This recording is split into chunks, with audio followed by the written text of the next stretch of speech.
నమస్కారం. ఈరోజు మనం నాగాలాండ్లో 2025 వైద్య ఆయుష్ ప్రవేశాల గురించి వివరంగా మాట్లాడుకుందాం. నమస్కారం. ముఖ్యంగా నీట్ స్కోర్ల ఆధారంగా ప్రక్రియ ఎలా ఉంటుంది, అర్హతలు, కటాఫ్లు ఎలా ఉండొచ్చు అనే వాటిపై చర్చిద్దాం. అవును, మన దగ్గర అధికారిక నోటిఫికేషన్లు, కౌన్సిలింగ్ సమాచారం ఉంది. సో 2025 కటాఫ్లపై ఒక క్లారిటీ తీసుకురావడమే మన టార్గెట్. సరే, దీని సంగతేంటో చూద్దాం. తప్పకుండా. నాగాలాండ్లో ఈ మొత్తం అడ్మిషన్ల వ్యవహారం చూసేది డైరెక్టరేట్ ఆఫ్ టెక్నికల్ ఎడ్యుకేషన్, అంటే DTE. వాళ్ళ వెబ్సైట్ dte.nagaland.gov.in. ఓకే, మరి కాలేజీల పరిస్థితేంటి? ఎన్నున్నాయక్కడ? ప్రస్తుతం గవర్నమెంట్ మెడికల్ కాలేజ్ ఒక్కటే ఉంది. Nagaland institute of medical sciences and research, NIMSR అంటారు.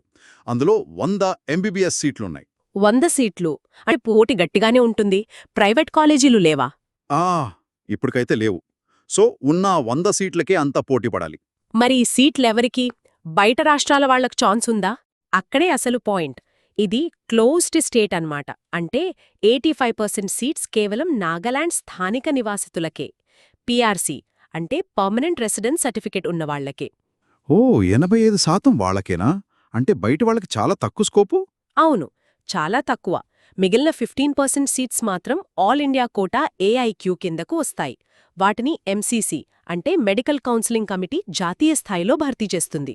సరే, అర్థమైంది. మరి MBBS కాకుండా BDS, వెటర్నరీ సైన్స్ లాంటివి? వాటికి కూడా స్టేట్ కోటా కౌన్సిలింగ్ DTEనే చూస్తుంది. కానీ ఆయుష్ కోర్సుల దగ్గర కొంచెం ఇంట్రెస్టింగ్ విషయం ఉంది. ఆయుష్ అంటే BAMS, BHMS అవా? ఏంటా విషయం? అవును, అవే. BAMS, BHMS లాంటివి. వాటికి కూడా DTE కౌన్సిలింగ్ చేస్తుందని నోటిఫికేషన్లో ఉంది. కానీ గమ్మత్తేంటంటే నాగాలాండ్లో ఆ కోర్సుల కాలేజీలు లేవు. ఏంటి, కాలేజీ లేకపోయినా కౌన్సిలింగా? మరి సీట్లెక్కడిస్తాను? అదే కొంచెం కన్ఫ్యూజింగ్గా ఉంది. బహుశా స్టేట్ కోటా కింద ఇతర రాష్ట్రాల్లోని కాలేజీల్లో నాగాలాండ్ విద్యార్థులకి ఏమైనా కేటాయిస్తున్నారేమో, కానీ దీనిపై ఫుల్ క్లారిటీ లేదు. ఓకే. BSc నర్సింగ్ సంగతేంటి? దాని గురించి ప్రస్తావన ఉంది, కానీ అది కూడా ఎక్కువగా AIQ లేదా సెంట్రల్ ఇన్స్టిట్యూట్స్ ద్వారానే జరిగే అవకాశం ఎక్కువ. రైట్. సరే, స్టేట్ కోటాకు అర్హత సాధించాలంటే మెయిన్గా ఏం కావాలి? PRC తప్పనిసరి అన్నారు కదా? అవును, PRC కంపల్సరీ. దాంతోపాటు నీట్ 2025లో క్వాలిఫై అవ్వాలి. ఇంటర్లో ఫిజిక్స్, కెమిస్ట్రీ, బయాలజీ, ఇంగ్లీష్ ఉండాలి. జనరల్ కేటగిరీకి 50%, SC/STకి 40% మార్కులు. వయసు కూడా December 31, 2025 నాటికి 17 ఏళ్లు నిండాలి. ఓకే. లోకల్ ట్రైబ్ సర్టిఫికెట్లు కూడా అవసరమా? చాలా ముఖ్యం. అవి కూడా ఖచ్చితంగా కావాలి. మరి ప్రాసెస్ ఎలా ఉంటుంది? Step by step. First DTE వెబ్సైట్లో రిజిస్ట్రేషన్. అది May 21 మొదలైంది, June 21 లాస్ట్ డేట్. తరువాత ఫీజు కట్టాలి. 500 రూపీస్ క్యాష్ అనుంది నోటిఫికేషన్లో. క్యాషా? ఓకే. అవును. తర్వాత డాక్యుమెంట్ వెరిఫికేషన్. ఇది వాళ్లు ముందే చేస్తారట. ఆ తర్వాత మెరిట్ లిస్ట్ ఇస్తారు.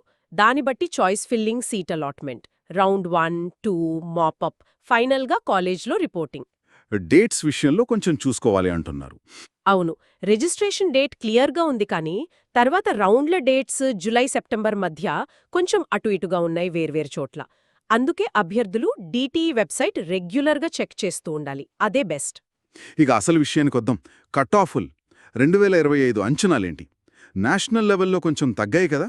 అవును, నేషనల్ లెవెల్లో తగ్గాయి. నాగాలాండ్లో కూడా అదే ట్రెండ్. బహుశా ఇంకాస్త ఎక్కువ తగ్గొచ్చు అని అంటున్నారు.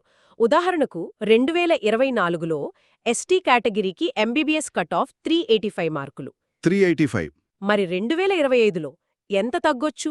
ఇక్కడే అసలు విషయం. 2025 నీట్ పేపర్ కొంచెం కఠినంగా ఉండటం వల్ల నాగాలాండ్ ST MBBS కట్-ఆఫ్ బాగా తగ్గొచ్చు అని అంచనా వేస్తున్నారు. సుమారుగా 325 నుంచి 330 మార్కుల మధ్య ఉండొచ్చు.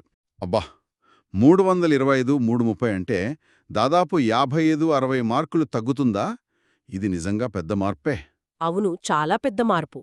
టాపర్ స్కోర్ కూడా 450-480 మధ్య ఉండొచ్చని, ఎక్కువ మంది 350-400 రేంజ్లో ఉంటారని అంచనా. ఇది చాలామంది ఆశావహులకు మంచి వార్తే. మరి వెనుకబడిన గిరిజన తెగలు, BT కేటగిరీల పరిస్థితేంటి? వాటిల్లో 2024లో కటాఫ్లు బాగా పెరిగాయి. ఉదాహరణకు చెఖేసాంగుకు 373, టిఖిర్కు 170 అలా. కానీ 2025లో అవి మళ్లీ 2023 స్థాయికి తగ్గొచ్చని అంచనా. అంటే చెఖేసాంగుకు 310, 315 రేంజ్లో ఉండొచ్చు, టిఖిర్కు 150, 170 రేంజ్లో ఉండొచ్చు. అంటే దాదాపు అన్ని కేటగిరీల్లోనూ తగ్గుదల కనిపిస్తుందన్నమాట. మరి బీడీఎస్, వెటర్నరీ, ఆయుష్ లాంటి వాటి సంగతి? వాటి కటాఫ్లు కూడా తగ్గుతాయని భావిస్తున్నారు. 2024లో ఎస్టీకి బీడీఎస్ 380లో, బీఈఎంఎస్ 370లో ఉన్నాయి. అవి 2025లో బహుశా 280, 320 రేంజ్కి దిగొచ్చు. ఓవరాల్గా చూస్తే పీఆర్సీ ముఖ్యం, కటాఫులు బాగా తగ్గుతున్నాయి, డాక్యుమెంట్లు ముందే సబ్మిట్ చేయాలి. ఈ ఆయుష్ విషయం కొంచెం విచిత్రంగా ఉంది. చివరిగా స్ట్రే వేకెన్సీ రౌండ్ ఉంటుందా? ఉంటుంది, కానీ అందులో సీట్లు చాలా తక్కువగా ఉంటాయి. పోయినసారి ఎంసీసీ ద్వారా నాగాలాండ్కు కేవలం 3 సీట్లు వచ్చాయట స్ట్రే వేకెన్సీలో. సో దానిమీద ఎక్కువ ఆధారపడలేం. ఓకే, సో మనం గుర్తుంచుకోవాల్సిందే ప్రవేశాలు డిటిఈ ద్వారా, ఎన్ఎంఐఎస్ఆర్ ప్రధాన కాలేజ్, స్టేట్ కోటాకు స్థానికులై ఉండాలి. 2025 కటాఫ్లు బాగా తగ్గే అవకాశం ఉంది. ఖచ్చితంగా. అయితే ఇక్కడొక ప్రశ్న ఆలోచించాల్సిన విషయం. ఇలా కటాఫ్లు తగ్గడం, కేవలం రాష్ట్రవాసులకే ఎక్కువ సీట్లు దక్కడం వల్ల లాంగ్ టర్మ్లో నాగాలాండ్ హెల్త్ కేర్ సిస్టంపై, డాక్టర్ల లభ్యతపై ఎలాంటి ప్రభావం ఉంటుంది? అవును, అది ఆలోచించాల్సిన విషయమే. ప్రస్తుతానికి అభ్యర్థులు మాత్రం లేటెస్ట్ అప్డేట్స్ కోసం డిటిఏ నాగాలాండ్ వెబ్సైట్ను రెగ్యులర్గా ఫాలో అవ్వడం చాలా ముఖ్యం. తప్పకుండా. అదే వారికి సరైన సమాచారం ఇస్తుంది.